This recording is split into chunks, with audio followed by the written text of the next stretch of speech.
Hello students. तो ये है NCERT line by line part 2। Part first में हमने ऑलरेडी इंट्रोडक्शन कवर कर दिया है, जिसमें मैंने बताया था कि सबसे पहले आपकी बॉडी ग्लूकोज का यूज़ करेगी और अगर ग्लूकोज ख़त्म हो जाए तो आपकी बॉडी फैटी एसिड्स का यूज़ करेगी और ये भी ख़त्म हो जाए तो आपकी बॉडी के पास जो अमाइनो एसिड्स है उस अमाइनो एसिड्स का यूज़ करके आपकी बॉडी एनर्जी बनाएगी, जो कि एनर्जी बन रही थी माइटोकॉन्ड्रिया में। इतना क्लियर हो गया हो तो आज हमारा पार्ट सेकंड स्टार्ट होने जा रहा है, जिसमें मैं कवर करने वाली हूँ ह्यूमन रेस्पिरेटरी सिस्टम। अब ये जो ह्यूमन रेस्पिरेटरी सिस्टम है, यहाँ पर देखिए, we have a pair of external nostril opening out about the upper lips. Okay, ये रहे हमारे नॉस्ट्रिल रीजन। ये नॉस्ट्रिल रीजन जो है बेटा, ये नॉस्ट्रिल रीजन के पास दो ओपनिंग्स होती हैं। उसके बाद बोला गया है कि it lead to a nasal chamber through the nasal passage. अब ये जो नॉस्ट्रिल है, ये नॉस्ट्रिल ओपनिंग हो रही है और ओपनिंग होने के बाद जैसे ही हमने एयर को इनहेल किया, ये एयर कहाँ पर जाएगी? ये एयर जाएगी बेटा एक पैसेज के थ्रू। That passage is known as nasal passage, nasal passage और नेज़ल चैम्बर। ओके, और नेज़ल चेम्बर। ओके, आपको दोनों वर्ड्स याद रखने हैं, एक नेज़ल पैसेज भी और एक नेज़ल चैम्बर भी। उसके बाद nasal chamber open into the pharynx reason. Now what is pharynx reason? ये बहुत इंपॉर्टेंट है कि जैसे ही एयर इनहेल हुई, एयर इनहेल होने के बाद अब ये नेज़ल पैसेज में आई। नेज़ल पैसेज में आने के बाद ये जो आपको एक कर्वी रीजन दिख रहा है, दैट कर्वी रीजन, यानी कि ये जो रीजन है, अब ये रीजन को बोला जाता है फेरिंग्स। बट फेरिंग्स का मतलब क्या होता है, पहले ये जानते हैं। यहाँ देखिए कि ये जो एयर एंटर हुई है फेरिंग्स रीजन में, उसी रीजन से ये जो हमने फूड कंज्यूम किया है, अगर आपने पिज़्ज़ा कंज्यूम किया हो, ठीक है, यहाँ पर स्लाइसिंग है बहुत सारी, ये जो पिज़्ज़ा कंज्यूम किया है, अब फूड भी यही पैसेज से जाएगा। यानी कि इस पैसेज को क्या बोला जाता है? Buccal cavity. बक्कल कैविटी के थ्रू जी ये जो फूड एंटर हो रहा है और यहाँ से जो एयर एंटर हो रही है बेटा, ये दोनों के दोनों एक पैसेज में से एंट्री कर रहे हैं। That common passage is known as pharynx. तो यहाँ मैं लिख देती हूँ कि this is known as a common passage for food and air. क्या आपको इतना क्लियर हुआ? यहाँ देखिए कि हमने एयर को इनहेल किया है, एयर एंट्री कर गई, हमने फूड कंज्यूम किया है, फूड भी एंट्री कर गया और एक कॉमन पैसेज में आके मिला। That common passage is known as फेरिंग।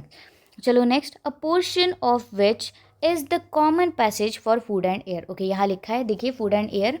The pharynx opens through the larynx region into the trachea. अब ये जो फेरिंग्स रीजन है, ये फेरिंग्स रीजन ओपन कहाँ हो रहा है? ये हो रहा है ट्रैकियल रीजन में। यानी कि ये पूरा का पूरा ये जो रीजन है, ये जो पाइप है, this pipe is known as, क्या बोला गया इस पाइप को? इस पाइप को बोला गया है बेटा, एक मिनट, इस पाइप को बोला गया है ट्रैकिया। ओके, यहाँ लिख देती हूँ मैं, ये है ट्रैकिया। और यही ट्रैकिया के ऊपर बेटा एक कार्टिलेजिनस बॉक्स होता है। That box is known as larynx. अब ये लैरिंग्स क्या है? लैरिंग्स को बोला जाता है बेटा वॉइस बॉक्स, जहाँ से हम अभी बात कर पा रहे हैं, जहाँ से मैं आपको एक्सप्लेन कर पा रही हूँ, that is known as larynx. और ये याद रखिएगा कि ये लैरिंग्स जो है, ये लैरिंग्स कौन से पाइप के ऊपर प्रेजेंट होता है? विंड पाइप के ऊपर। नेक्स्ट, ये जो अब ट्रैकिया है, ये ट्रैकिया के ऊपर ऐसी सी शेप कार्टिलेजिनस रिंग प्रेजेंट होती है। ये रही सी शेप। अब ये हाफ होती है, ये हाफ क्यूब होती है और कहाँ तक प्रेजेंट होती है ये भी एनसीईआरटी ने मेंशन किया है। बस वो चीज़ें छुपी हुई है, हमें अब ढूंढनी है कि ये जो सी शेप कार्टिलेजिनस रिंग है, ये मैं बता दूँ, यहाँ पर लिख देती हूँ मैं, ये होती है सी शेप की। ये सर्कुलर में नहीं होती है क्योंकि बैक साइड में कौन सा पाइप है ये आप देख सकते हो। ये कौन सा पाइप है? ये फूड पाइप है। सी शेप होती है और ये होती है बेटा हाइलिन कार्टिलेज से बनी होती है, ठीक है, हाइलिन कार्टिलेज से। और यहाँ पर अगर एक और चीज़ मैं मेंशन करना चाहूँ तो ये जो ट्रैकिया है बेटा, ट्रैकिया जब डिवाइड हो रहा है, यहाँ पर देख सकते हो आप, ये जो ट्रैकिया है, ये ट्रैकिया जब डिवाइड हो रहा है दो ब्रोंकी में, तो ये कौन सी लोकेशन पे डिवाइड हो रहा है? ये डिविजनल लाइन कौन सी है? इसको बोला जाता है बेटा fifth thoracic vertebra. Fifth thoracic vertebra. Okay, मैं यहाँ पर लिख ही देती हूँ ताकि आपको कन्फ्यूजन ना हो। यहाँ देखिए, ये जो इमेजिनरी लाइन है इसको बोला जाता है फिफ्थ थोरैसिक वर्टिब्रा। अब फिफ्थ थोरैसिक वर्टिब्रा क्या होती है, जो आपके बैकबोन में जो वर्टिब्रल कॉलम्स होते हैं वो वर्टिब्रल कॉलम के कौन से रीजन में, फिफ्थ रीजन में ये जो ट्रैकिया है ये डिवाइड हो रहा है दो ब्रोंकी में। उसके बाद यहाँ पर लाइन क्या बोली गई है, okay, larynx is a cartilaginous box. अभी हमने देखा कि ये कार्टिलेजिनस बॉक्स है which helps in sound production and hence it is called as sound box और voice box. During swallowing, glottis can be covered by a thin elastic cartilaginous flap called epiglottis. अब epiglottis होता क्या है, already हमने nutrition जब पढ़ाया था, nutrition में कवर किया है। ये जो epiglottis है, ये epiglottis, तो अब ये epiglottis क्या होता है, ये जो epiglottis है बेटा, यहाँ पर ध्यान दीजिए, जैसे ही हमने फूड कंज्यूम किया है और यहाँ से एयर आ रही है, तो अब फूड को कैसे पता चलेगा कि कौन से पाइप में जाना है, ये वाले पाइप में जाना है या फिर ये वाले पाइप में जाना है। तो इसको प्रिवेंट करने के लिए, गलती से भी विंड पाइप में ना चले जाए, इसको प्रिवेंट करने के लिए यहाँ पर एक फ्लैप लाइक स्ट्रक्चर होता है। यहाँ देखिए, ऐसा एक फ्लैप लाइक स्ट्रक्चर है और ये फ्लैप लाइक स्ट्रक्चर प्रिवेंट कर रहा है फूड की एंट्री को, कहाँ जाने से, ये ट्रैकियल रीजन में जाने से फूड की एंट्री को प्रिवेंट कर रहा है। अब यहाँ देखिए, फूड एंटर कर रहा है, एंटर करने के बाद अब ये अगर यहाँ जाने की कोशिश करेगा, उतने टाइम में ये फ्लैप लाइक स्ट्रक्चर पूरा का पूरा इसको कवर कर लेगा और सिर्फ फूड कहाँ जा पाएगा, ये जाएगा सिर्फ और सिर्फ फूड पाइप में। तो क्या आपको ये समझ में आया कि ये जो रीजन है, ये जो फ्लैप लाइक स्ट्रक्चर है, that flap like structure is known as epiglottis बेटा। ठीक है, इसको क्या बोला जाता है, एपिग्लॉटिस बोला जाता है। और यहाँ पर एक दो वर्ड्स और यूज़ किए गए हैं कि that is elastic cartilaginous flap, यानी कि ये किस चीज़ से बना है, ये बना है कार्टिलेजिनस रिंग से, जो इलास्टिक नेचर का है, जो फ्लेक्सिबिलिटी शो करता है, to prevent the entry of food into the larynx region. Larynx region से फूड की एंट्री को प्रिवेंट कर रहा है। Trachea is a straight tube extended up to the mid thoracic cavity. Mid thoracic cavity मतलब क्या होता है, लोअर रीजन तक आ रहा है, विच divide at the level of, अभी हमने पढ़ा कहाँ पर डिवाइड हो रहा है, ये डिवाइड हो रहा है बेटा फिफ्थ थोरैसिक वर्टिब्रा पर, into a right and left primary bronchi. अब right and left primary bronchi में ये जो डिवीजन हो रहा है ये कहाँ हो रहा है, इसको याद रखना है आपको, फिफ्थ थोरैसिक वर्टिब्रा पर। Each bronchi undergoes repeated division to form a secondary and tertiary bronchi. अब सेकेंडरी एंड टर्चरी ब्रोंकी क्या होती है, ये जो ब्रोंकी डिवाइड हो रही है, देखो ये ट्रैकिया है, ये अब ब्रोंकी डिवाइड हुई, ब्रोंकी डिवाइड होने के बाद और बड़ी बड़ी, यानी कि ये ब्रोंकियोल्स डिवाइड होंगे, यानी कि ये रही एक ब्रोंकी, ठीक है, ये रही एक ब्रोंकी, ये ब्रोंकी क्या हो रही है, और सब डिवाइड हो रही है, और ये ब्रोंकियोल और सब डिवाइड हो रहे हैं, यानी कि क्या हम इसको ये बोल सकते हैं, प्राइमरी सेकेंडरी टर्चरी, ऐसे लेबल्स दे सकते हैं। यानी कि ये जो डिवीजन हो रहा है, first division, that division is known as, क्या बोला जाता है इसको, प्राइमरी ब्रोंकी। और ये प्राइमरी ब्रोंकी जब डिवाइड हो रही है तो उसको क्या कहा है हमने, सेकेंडरी ब्रोंकी। और जब ये सेकेंडरी ब्रोंकी भी और सब डिवाइड हो रही है तो क्या कहा है हमने इसको कहा है हमने टर्चरी ब्रोंकी, टर्चरी ब्रोंकी। और ये जब टर्चरी ब्रोंकी और डिवाइड होगी तो अब कहलाएगी टर्मिनल ब्रोंकियोल्स, यानी कि और सब डिवीजन होगा और ये सब डिवीजन कहलाएगा terminal bronchiole, terminal bronchiole. Okay, दोबारा से देखते हैं हम इसको कि यहाँ पर देखिए ट्रैकिया से ब्रोंकी, ब्रोंकी से सबसे पहले प्राइमरी ब्रोंकी, प्राइमरी से सेकेंडरी ब्रोंकी, सेकेंडरी से टर्चरी ब्रोंकी, टर्चरी ब्रोंकियो से टर्मिनल, टर्मिनल के बाद आता है हमारा एयर बैग लाइक स्ट्रक्चर। अब यहाँ पर देखिए secondary tertiary bronchi and bronchiole ending up in a very thin filament that is bronchioles. The trachea, primary, secondary and tertiary bronchi and initial bronchioles are supported by a incomplete cartilaginous ring. अब किसके through ये cartilaginous ring किसको protection provide करी, जैसे कि मैंने बोला था कि अब हमें ढूंढने की ज़रूरत है कि ये जो सी शेप कार्टिलेजिनस रिंग है ये कहाँ तक जाती है बेटा, ये कहाँ तक जाती है, जैसे ये है कार्टिलेजिनस रिंग, अब बहुत छोटी छोटी कार्टिलेजिनस रिंग हमें बनाने की ज़रूरत है, ये रही कार्टिलेजिनस रिंग। तो ये जो कार्टिलेजिनस रिंग हम देख पा रहे हैं ये कहाँ तक आती है, ये आती है टर्मिनल ब्रोंकियोल तक। यहाँ पर देखिए कि bronchiole are supported by incomplete cartilaginous ring. Incomplete का मतलब ही क्या होता है? C shape cartilaginous ring. Each terminal bronchiole give rise to a number of very thin irregular walled and vascular bag like structure called alveoli. अब ये जो terminal bronchiole है, ये डिवाइड होने के बाद यहाँ पर छोटे से बैग लाइक स्ट्रक्चर आपको देखने को मिलेंगे, बलून लाइक स्ट्रक्चर देखने को मिलेंगे। That balloon like structure is known as alveoli. ठीक है, इसको क्या बोला जाता है? एल्वियोलाई। और ये जो एल्वियोलाई है बेटा, ये एल्वियोलाई को बोला जाता है unit of lung. Unit of lungs. अब यूनिट ऑफ लंग्स क्यों बोला जाता है? स्मॉलेस्ट यूनिट क्या है लंग्स का? एल्वियोलाई है, क्योंकि अभी हमने देखा कि ये सिर्फ पाथवे था जहाँ से हमने अभी एयर को ट्रैवल करवाया है। नॉस्ट्रिल, नॉस्ट्रिल से नेज़ल पैसेज, नेज़ल पैसेज से फेरेंक्स, ये देखिए फेरेंक्स, फेरेंक्स से लैरिंक्स, लैरिंक्स से ट्रैकिया, ट्रैकिया से ब्रोंकी, ब्रोंकी से primary, secondary, tertiary, terminal bronchiole, terminal bronchiole के बाद हम कहाँ पर आए हैं? एयर ये आई है एल्वियोलाई में। क्या यहाँ तक आपको क्लियर हुआ है? Next, the branching network of bronchi, bronchiole and alveoli comprises the lungs. यानी कि ये पूरी की पूरी चीज़ मिल के क्या बनाती है? ये बनाती है लंग्स को। यानी कि ये पूरी एक चीज़ मिल के बनाती है लंग्स को।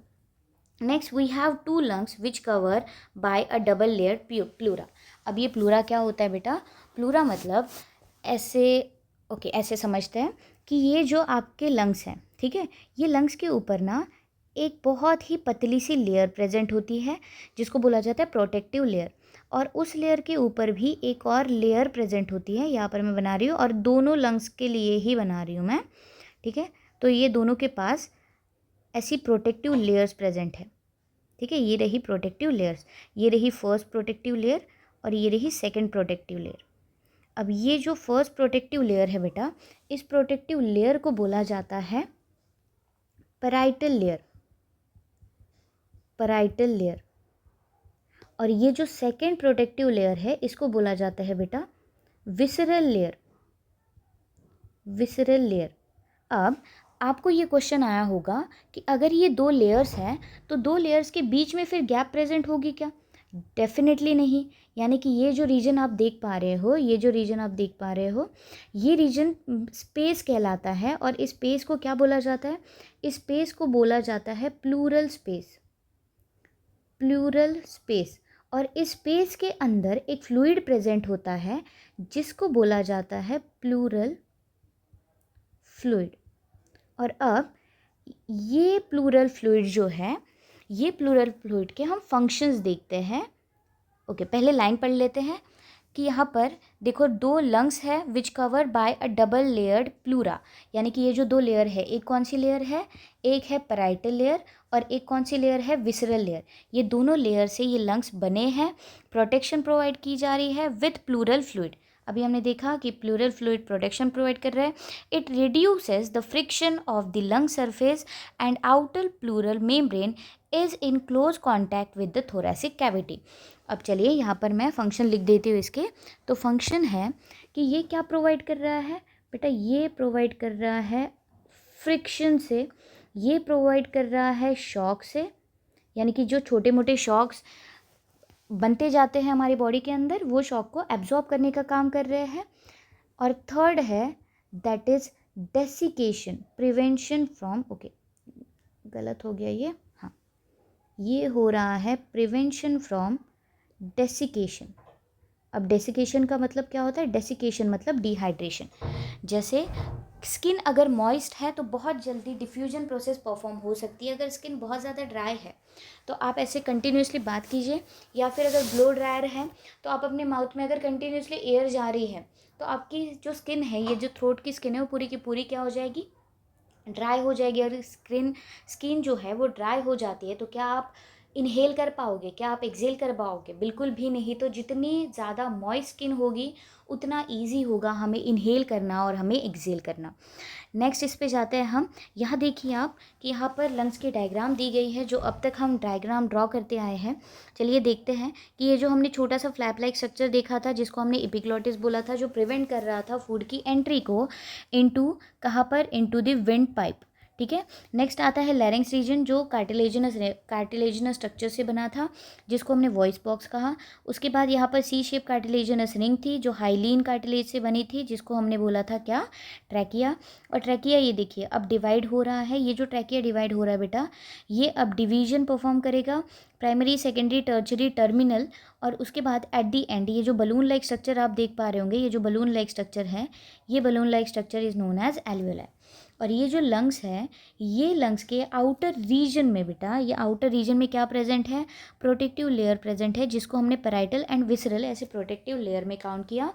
ये जो पैराइटल लेयर थी, ये पैराइटल लेयर क्या काम कर रही थी, और ये जो विसरल लेयर थी ये क्या काम कर रही थी, ये होल्ड कर रही थी कुछ अंदर के फ्लूइड को। और उस फ्लूइड का नाम क्या था बेटा, उस फ्लूइड का नाम था प्लूरल फ्लूइड।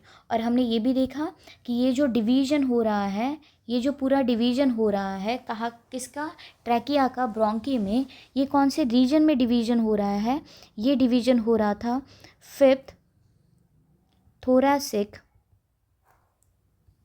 वर्टिब्रा पे। ठीक है, फिफ्थ थोरैसिक वर्टिब्रा पे ये डिवीजन हो रहा था। ठीक है, नेक्स्ट हमने देखा कि ये जो डायफ्राम है, ओके डायफ्राम के बारे में अभी देखना बाकी है। तो हमने पूरा का पूरा ये एक पाथवे हमने देखा, और इस पाथवे में भी आगे जाके हम पढ़ने वाले हैं conducting pathway and respiratory pathway. अब उसके पहले थोड़ी सी आइडिया दे दूँ, कंडक्टिंग पाथवे क्या होता है, रेस्पिरेटरी पाथवे क्या होता है। कंडक्टिंग पाथवे मतलब सिर्फ हमने इनहेल किया और एंड पॉइंट तक हमने गैसेस को पहुंचाया, that is known as a conducting zone है, ये सिर्फ कंडक्टिंग जोन है। रेस्पिरेटरी जोन मतलब जहाँ पर एक्चुअल में गैसियस एक्सचेंज परफॉर्म हो पा रहा है और जहाँ पर डिफ्यूजन परफॉर्म हो रहा है एकदम थिनेस्ट मेम्ब्रेन के थ्रू, that is known as respiratory pathway. Okay, next अब यहाँ देखिए, the linings where the inner pleural membrane is in contact with the lungs surface and the part starting with the external nostril up to the terminal bronchiole constitute the conducting part। Okay, यहाँ देखिए सबसे पहले first line, lining where the inner pleural membrane is in contact with the lungs. अब यहाँ देखिए जो inner pleural membrane थी, ये जो अंदर वाली मेम्ब्रेन थी और ये जो बाहर वाली मेम्ब्रेन है, ठीक है, ये अंदर वाली मेम्ब्रेन किसके कॉन्टैक्ट में है, यहाँ पर ऑब्वियसली ये रहे लंग्स, ठीक है, तो ये किसके कॉन्टैक्ट में है, is in contact with lungs. कौन सी मेम्ब्रेन है ये, इनर मेम्ब्रेन है, ठीक है, यहाँ मैं लिख देती हूँ इनर मेम्ब्रेन कॉन्टैक्ट में है, इनर मेम्ब्रेन कांटेक्ट में है। और ये जो आउटर है ये किसके कांटेक्ट में है बेटा, ये कांटेक्ट में है आपके रिब्स के, यानी कि यहाँ से पूरे के पूरे ऐसे रिब्स निकल रहे हैं, ये जो रिब्स के कांटेक्ट में आ रही है ये मेम्ब्रेन। अब इसको हम क्या लिखेंगे, इसको हम लिखते हैं कि ये जो आउटर मेम्ब्रेन है बेटा, ये outer membrane is in contact with, किसके कांटेक्ट में बेटा, ये कांटेक्ट में है किसके, रिब्स के। क्या आपको ये क्लियर हुआ, किसके कांटेक्ट में, देखो आउटर मेम्ब्रेन है रिब्स के कांटेक्ट में, और ये जो इनर मेम्ब्रेन है, ये इनर मेम्ब्रेन किसके कांटेक्ट में है, ये इनर मेम्ब्रेन के कांटेक्ट में है लंग्स। ठीक है, नेक्स्ट यहाँ पर बोला गया है the part starting with the external nostril, यानी कि ये जो पार्ट स्टार्ट हुआ था एक्सटर्नल नॉस्ट्रल से, ओके एक्सटर्नल नॉस्ट्रल से, ये जो पार्ट स्टार्ट हुआ है एक्सटर्नल नॉस्ट्रल से, ओके एक मिनट, एक्सटर्नल नॉस्ट्रल से ये जो पार्ट स्टार्ट हुआ है up to the terminal part of bronchiole, यानी कि ब्रोंकियोल्स के लास्ट पार्ट तक। यहाँ देखिए आप कि यहाँ से जो पार्ट स्टार्ट हुआ है नॉस्ट्रल से लेके टर्मिनल ब्रोंकियोल तक, यहाँ आप देख सकते हो टर्मिनल ब्रोंकियोल तक जो पार्ट स्टार्ट हुआ है दैट इज़ नोन एज, कौन सा पार्ट बेटा, that is known as conducting part. Okay, या फिर सेपरेट ही लिख देते हैं हम, एक होता है बेटा कंडक्टिंग पार्ट, एक है कंडक्टिंग पार्ट या फिर कंडक्टिंग जोन, और एक आता है बेटा रेस्पिरेटरी जोन, रेस्पिरेटरी जोन। ठीक है, अब कंडक्टिंग जोन में कौन से पार्ट इन्वॉल्वमेंट शो कर रहे हैं और रेस्पिरेटरी जोन में कौन से पार्ट इन्वॉल्वमेंट शो कर रहे हैं वो देखते हैं। कौन से पार्ट का इन्वॉल्वमेंट होगा, ये जो कंडक्टिंग जोन है बेटा ये होता है नॉस्ट्रल से लेके नॉस्ट्रल टू टर्मिनल ब्रोंकियोल्स तक, टर्मिनल ब्रोंक्यूल्स तक। जबकि रेस्पिरेटरी पार्ट जो है, ये respiratory part alveolar duct, alveolar sac और एल्वियोलाई, यानी कि ये जो तीनों पार्ट है, ये तीनों पार्ट मिला के क्या बनता है, रेस्पिरेटरी जोन बनता है। Next, okay, alveoli and their duct form the respiratory and exchanging part of respiratory system. The conducting part transport the atmospheric air to the alveoli. Conducting part क्या कर रहा है, सिर्फ alveoli तक air को लेके आ रहा है. Clear it from the foreign particle, humidified and also bring the air to the body temperature. यानी कि conducting zone क्या कर रहा है, यहाँ देखिए कंडक्टिंग जोन जैसे ही एयर को लेके आ रहा है, अब हमारी बॉडी का टेम्परेचर जो है बेटा, ये हमारे बॉडी का टेम्परेचर कितना होता है, बॉडी टेम्परेचर होता है 37 डिग्रीज़। बॉडी टेम्परेचर होता है, एक कॉमन बॉडी टेम्परेचर होता है दैट इज़ 37 डिग्री सेल्सियस। अब इसी बॉडी टेम्परेचर पे हमें इनहेल करना है, हमारे अंदर जितनी भी गैसेज जा रही है वो इसी टेम्परेचर पे जानी चाहिए। तो जितनी भी हमारे नेज़ल के अंदर जितनी भी ब्लड वेसल्स होती है, वो सारी की सारी ब्लड वेसल क्या रिलीज़ करती है, मॉइस्चर रिलीज़ करती है, ताकि हमारा जो एयर है वो 37 डिग्री सेल्सियस तक आ जाए। और ये क्या करी, ह्यूमिडिफाई कर रही है and also brings the air to the body temperature. Exchange part is the site of actual diffusion of O2 and carbon dioxide between the blood and atmospheric air. अब ये जो एक्सचेंजिंग पार्ट है, ये exchanging part क्या कर रहा है, ये एक्चुअल में डिफ्यूजन प्रोसेस परफॉर्म कर रहा है, जिसको हमने रेस्पिरेटरी जोन कहा है। The lungs are situated in the thoracic chamber in an autonomically and airtight chamber. The thoracic chamber is formed dorsally by the vertebral column. Okay, अब ना लोकेशंस के बारे में देखते हैं। ये रही लोकेशन। लोकेशन में 4 टाइप की लोकेशन है बेटा। एक है, अगर ये लंग्स के बारे में आप देख रहे हो तो ये लंग्स डॉर्सली कैसे प्रेजेंट है, ये लंग्स वेंट्रली कैसे प्रेजेंट है, वेंट्रली कहाँ पर है, ये लंग्स लोअर साइड में कैसे प्रेजेंट है, और ये जो लंग्स है बेटा, ये लंग्स लैटरली कैसे प्रेजेंट है बेटा, लैटरली। तो चलिए, डॉर्सली कौन प्रोटेक्ट कर रहा है, डॉर्सल मतलब क्या होता है, डॉर्सल मतलब बैक साइड होती है। देखिए यहाँ पर लिखा है which anatomically and air tight chamber, the thoracic chamber is form dorsally by the vertebral column. यानी कि बैक साइड में कौन प्रेजेंट है, बैक साइड में प्रेजेंट है वर्टिब्रल कॉलम। वेंट्रली कौन प्रेजेंट है बेटा, वेंट्रली मतलब क्या होता है, फ्रंट साइड। फ्रंट साइड में देखो रिब केज जो आपके पूरे के पूरे रिब्स को कवर करके रख रही है, रिब्स को अटैच करके रख रही है, that bone is known as sternum. ठीक है, स्टेर्नम मतलब ये ऐसी बोन जहाँ से आपके रिब्स जो है वो कनेक्शन शो कर रहे ऐसे। लोअर साइड में कौन है बेटा, लोअर साइड में है डायफ्राम, डायफ्राम।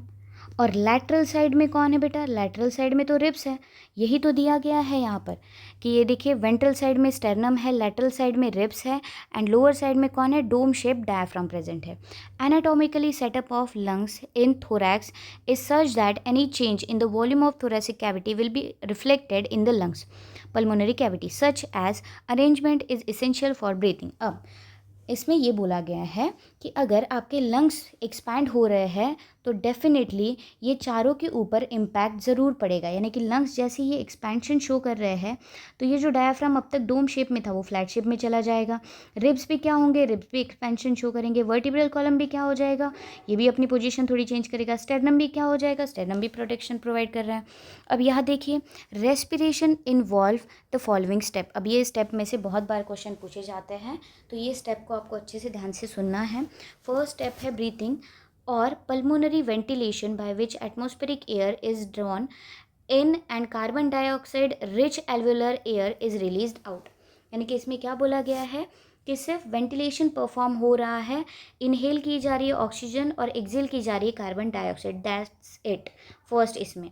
नेक्स्ट बोला गया diffusion of gases O2 and carbon dioxide across the alveolar membrane. अब डिफ्यूजन क्या हो रहा है कि ये जो जितनी भी एयर यहाँ पर आ चुकी है, अब इस लोकेशन पे क्या किया जा रहा है, डिफ्यूजन किया जा रहा है। तो क्या मैं ये बोल सकती हूँ कि ये जो फर्स्ट पार्ट है, क्या मैं ये बोल सकती हूँ कि ये जो फर्स्ट पार्ट है, ये जो फर्स्ट पॉइंट है, इस फर्स्ट पॉइंट को मैं कंडक्टिंग जोन बोल सकती हूँ? डेफिनेटली। क्यों? क्योंकि इसमें कोई भी गैसियस एक्सचेंज नहीं हो रहा है। और जितने भी बाकी के हैं, क्या मैं इसको रेस्पिरेटरी जोन में इंक्लूड कर सकती हूँ? रेस्पिरेटरी जोन, ठीक है। आप अच्छे से पढ़िए इसको कि यहाँ पर क्या हो रहा है, डिफ्यूजन ऑफ गैसेस परफॉर्म हो रहा है, ट्रांसपोर्ट ऑफ गैसेस हो रहा है ब्लड के अंदर, diffusion of oxygen and carbon dioxide between blood and tissue, यानी कि बहुत डीप डाउन प्रोसेस है। उसके बाद जैसे ही डिफ्यूजन परफॉर्म हुआ वैसे ही यूटिलाइज किया जा रहा है ऑक्सीजन को, और कैटाबॉलिक प्रोसेस के थ्रू ऑक्सीजन को तोड़ा जा रहा है। और उसके बाद रिलीज हो रही है कौन सी चीज़, दैट इज़ कार्बन डाइऑक्साइड। यानी कि ये कौन सा जोन हुआ, ये हुआ रेस्पिरेटरी जोन बेटा। और यहाँ पर सिर्फ और सिर्फ गैशियस को एक जगह से दूसरी जगह भेजा जा रहा है, दैट इज़ नोन एज बेटा conducting zone. So next lecture में अगर आपको इतना समझ में आ गया हो तो नेक्स्ट लेक्चर में हम इसके वॉल्यूम्स एंड ये देखेंगे सारे के सारे कैपेसिटीज़, ठीक है। वो ट्रिक के साथ हम देखेंगे। आई होप सो कि आपको इतनी सारी चीज़ें क्लियर हो चुकी हो। Thank you so much. Stay tune and subscribe my channel.